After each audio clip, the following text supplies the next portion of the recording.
আইনজীবীর অফিসটা বড্ড বেশি শান্ত ছিল, অথচ এটা পারিবারিক একটা বিষয় হওয়ার কথা ছিল। সবকিছুতেই ধার ছিল, কাচের টেবিল, সোজা পিঠের চেয়ার, আর কাগজের পরিপাটি স্তূপ। এমনকি বাতাসটাও যেন গোছানো মনে হচ্ছিল। আমার বাবা মা পাশাপাশি বসেছিলেন, আমার দিকে নয়, আইনজীবীর দিকে সামান্য ঝুঁকে। আমার বোন এমনভাবে পেছনে হেলান দিয়েছিল যেন সে আগে থেকেই জানে এর শেষটা কি হবে। আমি দেখার চেয়ে বেশি শুনছিলাম। আইনজীবী একটা পাতায় হালকা টোকা দিয়ে বললেন, সম্পত্তির কাঠামো অনুযায়ী বাড়ি, গাড়ি এবং ট্রাস্ট বরাদ্দ করা হবে। তিনি একটু থামলেন, কোনো নাটকীয়তার জন্য নয়, বরং নিশ্চিত হওয়ার জন্য। আমার বাবা আপনার মেয়ের দিকে তাকিয়ে হালকা করে মাথা নাড়লেন। কেউ তাকে শুধরে দিল না। এক মুহূর্তের জন্য ঘরটা আমার কাছ থেকে কিছু একটা আশা করছিল। একটা প্রশ্ন, আপত্তি, আমারই কোনো এক পুরনো সত্তা।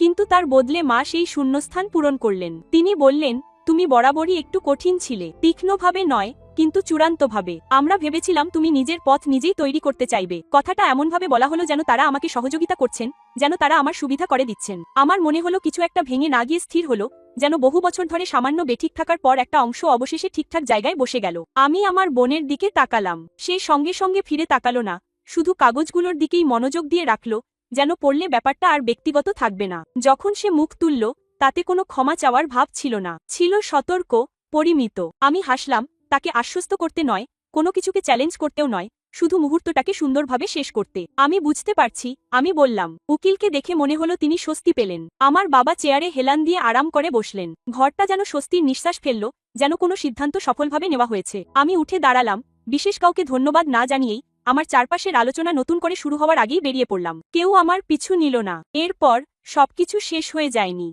শুধু বার্তা আসা কমে গিয়েছিল। প্রথমে ছোটখাটো বিষয়, খোঁজখবর নেওয়া, যা উদ্বেগের চেয়ে অভ্যাসের মতোই বেশি মনে হতো। আমি অল্প কয়েকটির উত্তর দিতাম, তারপর কিছুই দিতাম না। কেউ এটাকে দূরত্ব বলতো না, এটা শুধু স্বাভাবিক হয়ে গিয়েছিল। আমার জীবন এমনভাবে সংকুচিত হয়ে গিয়েছিল যা ইচ্ছাকৃত বলে মনে হতো। কাজের রুটিন, একটা ছোট অ্যাপার্টমেন্ট যেখানে শুধু আমি যা রাখতে চেয়েছিলাম তাই ছিল। সেখানে একটা নীরবতা ছিল যা শূন্য ছিল না, সেটা ছিল নিয়ন্ত্রিত। মাঝে মাঝে অনলাইনে আমার বোনের সাথে দেখা হতো, অচেনা মানুষদের সাথে তোলা ছবি। গাড়িটা নতুন, পরিষ্কার, সবসময় এমনভাবে তোলা যাতে চোখে পড়ে।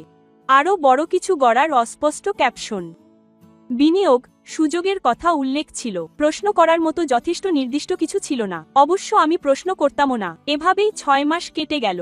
দ্রুতও না, ধীরেও না, শুধু নিরবচ্ছিন্নভাবে। ফোন আসা শুরু হলো এক মঙ্গলবারে। প্রথমে আমি খেয়াল করিনি। আমার ফোনটা কাউন্টারের ওপর উপুর করে সাইলেন্ট করা ছিল। অবশেষে যখন ফোনটা হাতে নিলাম, তখন এত বেশি নোটিফিকেশন যে উপেক্ষা করা সম্ভব ছিল না। মিস কল, ভয়েস মেইল, একই নম্বর বারবার আসতে আসতে ঝাপসা হয়ে গেল। 47। আমি আরও কিছুক্ষণ ফোনটা রেখে দিলাম, এটা কোনো ভুল নয় তা নিশ্চিত হওয়ার জন্য। তারপর আমি ফোনটা ফেরত দিলাম।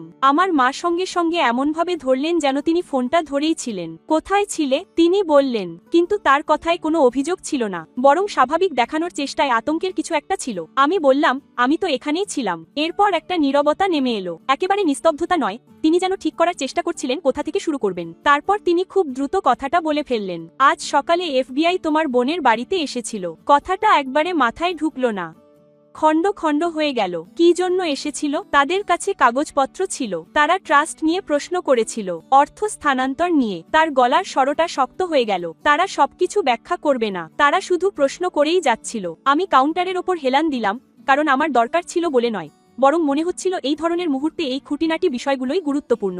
কি ধরনের স্থানান্তর? আমি জিজ্ঞেস করলাম। আমি জানি না, সে বলল।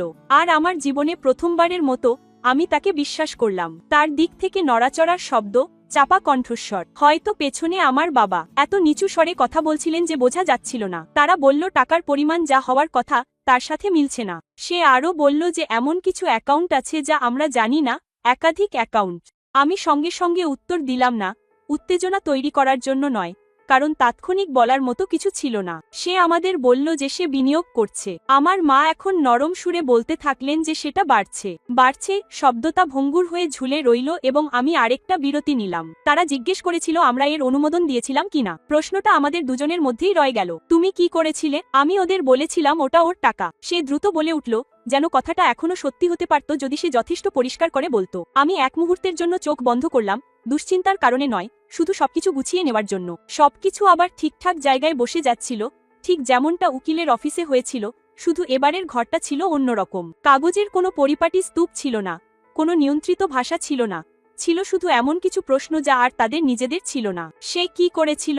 আমার মা জিজ্ঞেস করলেন। প্রশ্নটা আসলে আমাকে উদ্দেশ্য করে করা হয়নি, শুধু একটা জায়গার প্রয়োজন ছিল। আমি ছবিগুলোর কথা ভাবলাম, গাড়িটার কথা, সেই ক্যাপশনগুলোর কথা যা কিছুই ব্যাখ্যা করত না। আমি জানি না, আমি বললাম, এবং আমি সত্যিই জানতাম না, কিন্তু আমি অন্য কিছু বুঝতে পারছিলাম। আমার শান্ত রান্নাঘরে বসে ফোনটা আলতো করে কানে চেপে ধরে। এই পুরো ব্যাপারটার সাথে আমার কোনো সম্পর্ক ছিল না, সিদ্ধান্তগুলোর সাথে নয়, সুযোগ পাওয়ার ব্যাপারেও নয়, এমনকি যে ব্যাখ্যাগুলো তারা এখন তৈরি করার চেষ্টা করছিল সেগুলোর সাথেও নয়। এই প্রথমবার দূরত্বটা এমন কিছু ছিল না যা আমাকে বজায় রাখতে হতো। এটা আগে থেকেই সেখানে ছিল, মজবুত, অস্পর্শিত। আমার মা তখনও কথা বলছিলেন, কিন্তু তার কণ্ঠস্বর আবার বদলে গিয়েছিল। অনিশ্চয়তা, বরং এক ধরনের অনুসন্ধান। আমাদের সাহায্যের প্রয়োজন হতে পারে, সে সাবধানে বলল। আমি ওই অংশের উত্তর দিলাম না। সঙ্গে সঙ্গে নয়। বাইরে রাস্তা দিয়ে কিছু একটা চলে গেল, হয়তো একটা গাড়ি, সাধারণ, মামুলি, এমন এক শব্দ যা খেয়াল করুন বা না করুন চলতেই থাকে। আশা করি তুমি ব্যাপারটা ধরতে পারবে, অবশেষে আমি বললাম। আমার কথায় কোনো জোর ছিল না, কোনো গুরুত্ব ছিল না। বাক্যটা ঠিক যেখান থেকে শুরু হয়েছিল সেখানেই ফিরে এল। তারপর আমি ফোনটা কেটে দিলাম।